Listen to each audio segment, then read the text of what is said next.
Bueno, para finalizar con la materia que corresponde al capítulo 5, vamos a ver el tema de armaduras.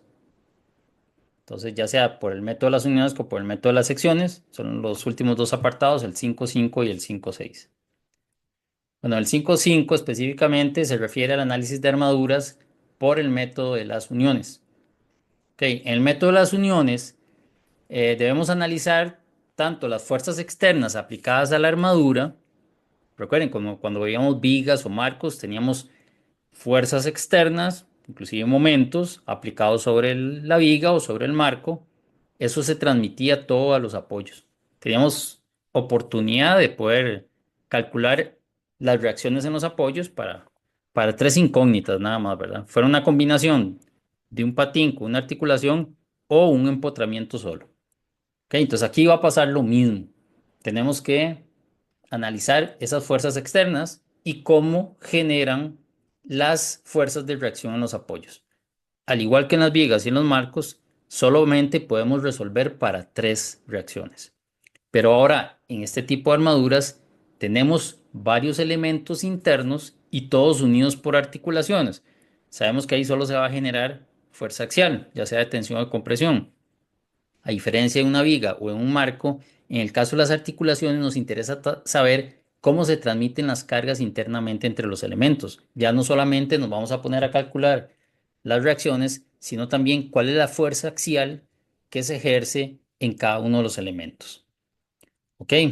Entonces, como dice acá, así entonces podemos afirmar que se generan fuerzas de acción y reacción entre los elementos, con igual magnitud, misma línea de acción y sentidos opuestos. O sea, en cada unión hay una lucha ahí entre los elementos. Claro que puede haber una combinación o una unión donde hay una combinación de varios elementos. Entonces, las fuerzas se empiezan a repartir. Ya vamos a ver algunas leyes o algunas, digamos, configuraciones que dan una solución prácticamente de inmediato de manera visual, donde no hay otra solución. Tiene que ser por fuerza, la solución tiene que ir por fuerza en un solo camino. Ya lo vamos a ver. Este tipo de estructuras que conocemos armaduras están diseñadas para soportar cargas y son estructuras estacionarias totalmente restringidas. Se componen de elementos rectos unidos en los extremos por uniones articuladas, o sea, no se transmite el momento. Por eso, cuando analicemos las fuerzas internas, solamente podemos utilizar dos ecuaciones. De las tres que teníamos, solamente podemos utilizar dos. Sumatoria de fuerzas en X y sumatoria de fuerzas en Y. Porque como las uniones son articuladas, no hay restricción al momento, entonces esa ecuación no me va a dar información, no me sirve. Los elementos están diseñados para carga axial, no lateral. Y al poseer carga axial, solamente pueden estar en una condición de tensión, como se ve acá, o sea, que los estén jalando a ambos extremos o que los estén comprimiendo a ambos extremos. Esas son las únicas dos condiciones que se pueden dar. Es el elemento está en tensión o está en compresión. Ahora, si analizamos esta armadura, vean que ahí tiene una carga aquí aplicada y eso me genera aquí las reacciones. Y como todas las uniones están articuladas, que siempre se simboliza ahí con un circulito uniendo los elementos, podemos inclusive separar esas uniones y analizarlas por separado. Aquí tenemos otra unión y aquí está por separado. Y aquí tenemos la unión y las estamos separando para analizar cada una por aparte, desde el punto de vista de la dirección de la fuerza que ese elemento siente, que es la unión. Vean que si yo analizo la parte donde está ese contacto, entonces, por ejemplo, esta fuerza tiene que ser igual a esta, porque ellas se van a contrarrestar cuando ya se unen por el efecto de acción-reacción. Entonces son igual fuerza, misma línea de acción, pero sentidos opuestos. Entonces, ¿a cuál corresponde esta? A esta de acá. Y obviamente estas dos también tienen que ir en sentido contrario, porque o está en tensión o está en compresión. Ese está en compresión, porque siente que lo comprimen en los extremos. Pero vean que cada fuerza va a tener su su pareja, digamos, en sentido contrario por el tema de acción-reacción. Entonces, esta aquí va a ser con esta se va a agarrar con esta. Y ahí podemos marcar todas los pares de fuerzas que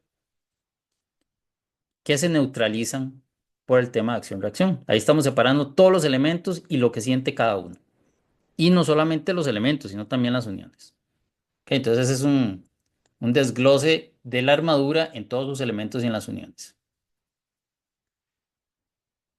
Entonces ese es el diagrama cuerpo libre al separar todos los elementos.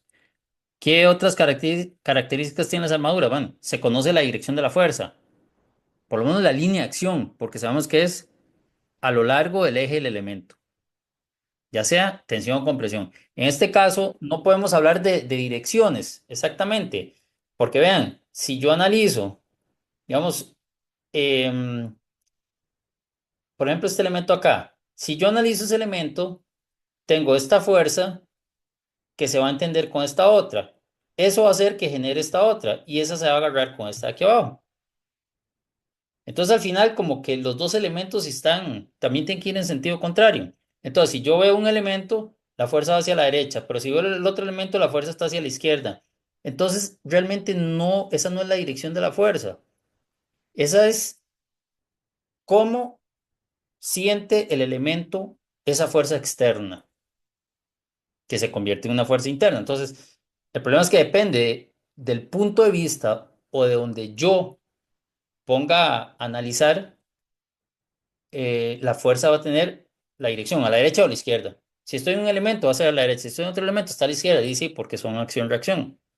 Entonces, ¿cuál es la manera más exacta de poder decir qué es lo que pasa? Que nunca falle. Bueno, entonces ahí lo más fácil es poner tensión o compresión. Este elemento está en tensión porque aquí en sus extremos él siente que lo estiran. Y este está en compresión porque en sus extremos él siente que lo comprimen. Entonces, cuando analicemos armaduras, no le vamos a poner dirección a las fuerzas. Tenemos que indicar si el elemento está en compresión o en tensión.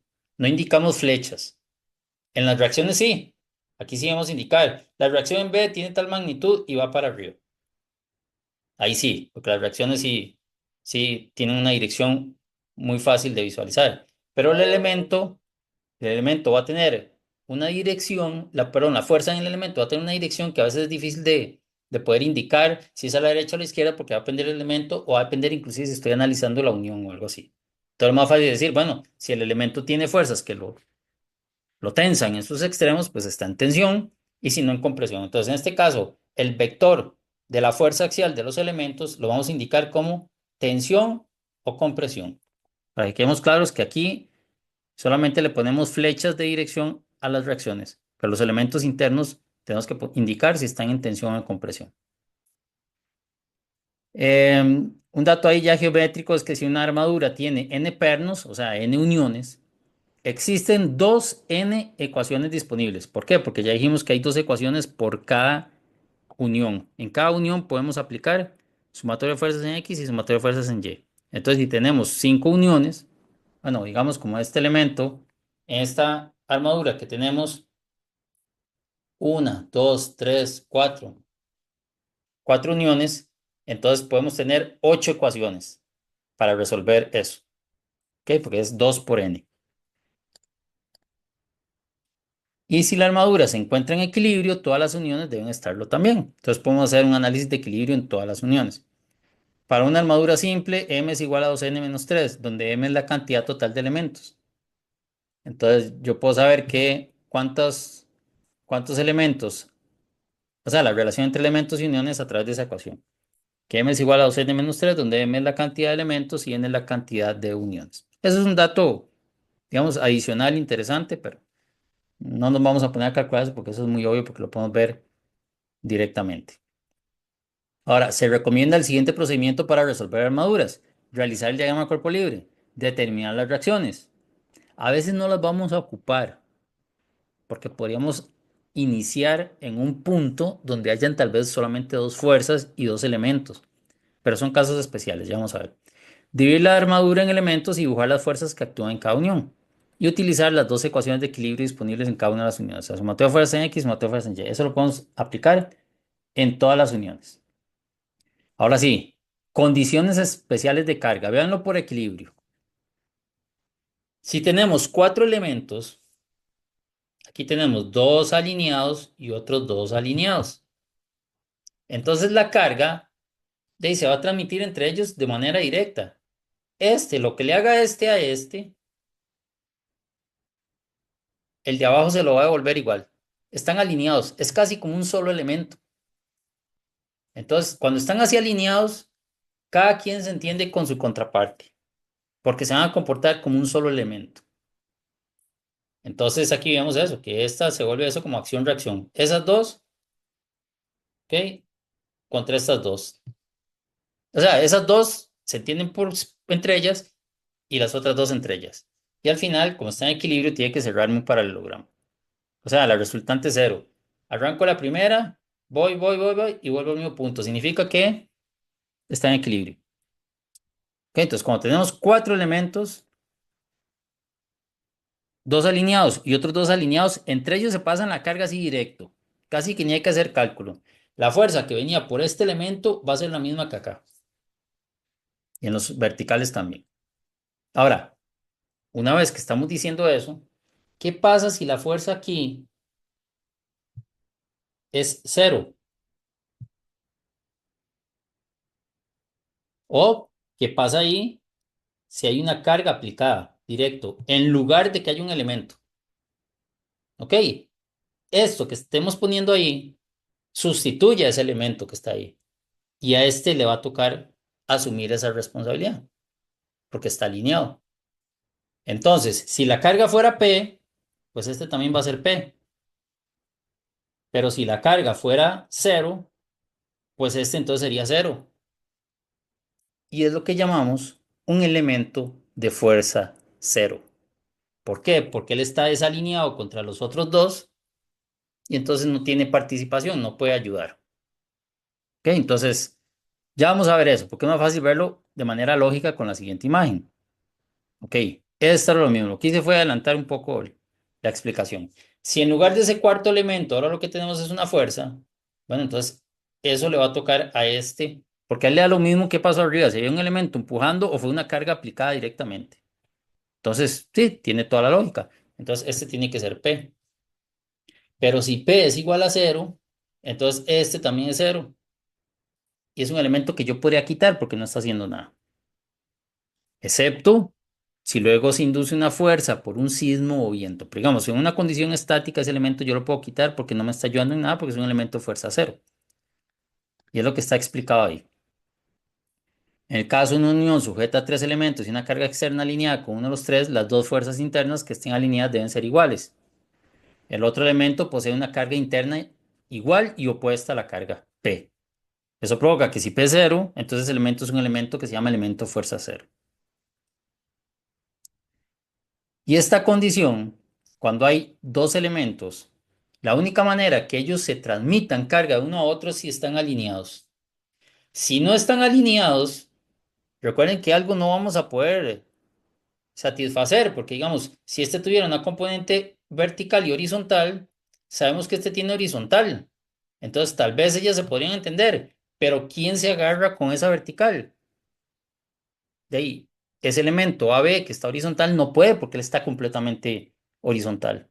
Eso significa que ese elemento AB no tiene capacidad para contrarrestar cualquier fuerza que venga por el elemento que viene inclinado. Sería AD. Entonces, ¿qué pasa? Que la única manera de que esos dos elementos estén en equilibrio es porque este es igual a cero y este también. Porque cualquier valor que tenga AD, AB no va a poder contrarrestarlo. Entonces ahí las fuerzas y buscarán otros caminos, pero no puede irse por ahí porque no pueden equilibrarse. O va a colapsar. Si no tiene capacidad de contrarrestarlo, de generar acción-reacción y generar el equilibrio, entonces va a colapsar, que es lo que se llama un mecanismo. Ok, entonces, para que tengamos eso claro, son varias condiciones en las cuales se generan elementos de fuerza cero. Hay una manera que yo lo hago de manera resumida. Tal vez lo voy a decir de manera sin palabras, pero para que entendamos. Cuando hay tres elementos unidos. Dos alineados y no hay carga aplicada en esa unión, este es un elemento de fuerza cero. Es así de sencillo. Si tengo tres elementos, dos de ellos están alineados, ellos se van a entender entre ellos. Y en esa misma unión no hay carga aplicada, entonces el tercer elemento, o sea, el que no está alineado, es un elemento de fuerza cero. Y ya vamos a ver varios casos, eso lo vamos a analizar ahora más adelante. Ok, entonces ya ahí tenemos lo que es el apartado, el 5.5 y el 5.6 es nada más explicativo. ¿Por qué? Porque es más fácil entenderlo a través de ejemplos. Entonces, la descripción es esta. Bueno, el apartado 5.6, que es análisis de armaduras por el método de las secciones.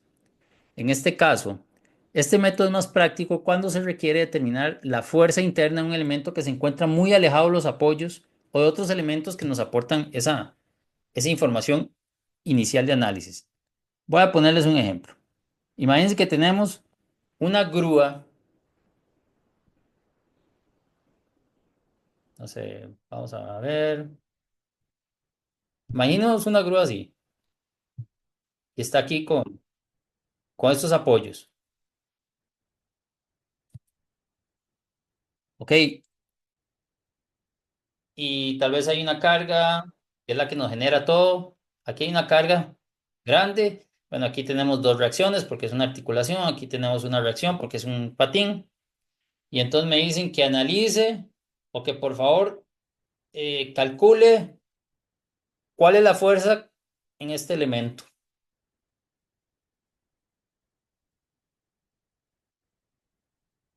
O digamos, o en este elemento, digamos. Este va a ser más fácil de ver.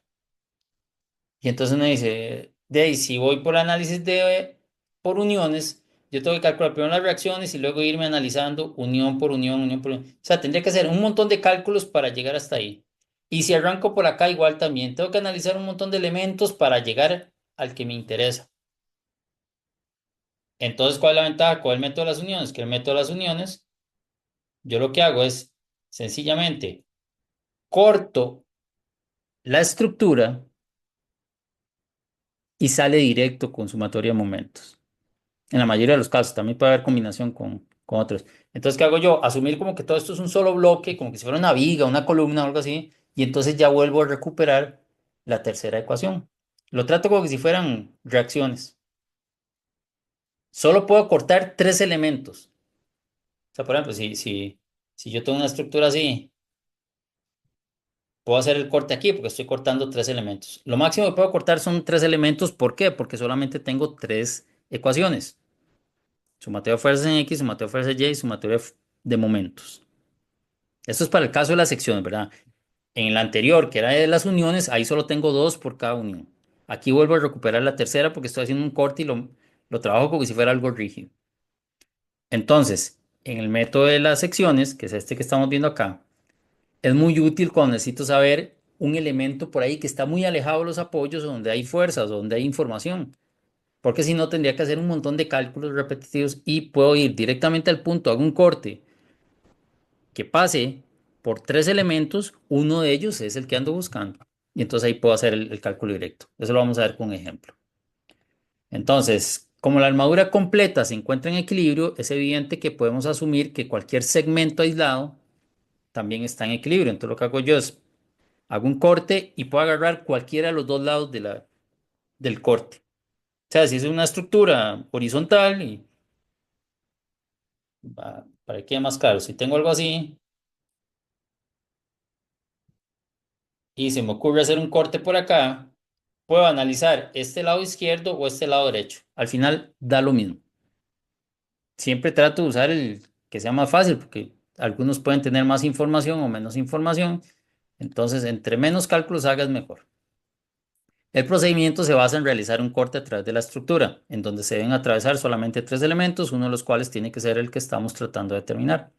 Cuando cortamos un elemento, en esencia lo que hacemos es exponer la fuerza interna y tratarla como si fuera una fuerza externa en el análisis. Por eso es que volvemos a recuperar, porque es como que si fuera una fuerza externa, como si fuera una reacción. Entonces podemos utilizar de nuevo las tres ecuaciones. Una vez que se realiza el corte, podemos hacer el análisis de cualquiera de las dos secciones resultantes de la separación. Entonces, en este caso, inclusive ahora que vamos al ejemplo, lo que hacemos, voy a hacer otra vez un ejemplo rápido, pero digamos, si tengo así y lo que hago es un corte, entonces lo que hago es dibujar el lado, por ejemplo, el lado izquierdo, digamos que voy a agarrar este lado, y los tres elementos que corté, que fueron uno, 2 y 3, los dibujo así, pero igual, cortados, a todos les pongo que están en tensión, los asumo todos en tensión, y cuando hago todo el cálculo, si este me da negativo, significa que entonces él iba en la dirección contraria y estaba en compresión. Nada más así como manera de adelantar un poco el concepto para cuando vayamos a resolver, pero es así de sencillo. Yo asumo todo, igual que pasaba en las reacciones, puedo asumir una dirección. Si al final el cálculo me da negativo, significa que ese vector realmente iba en sentido contrario.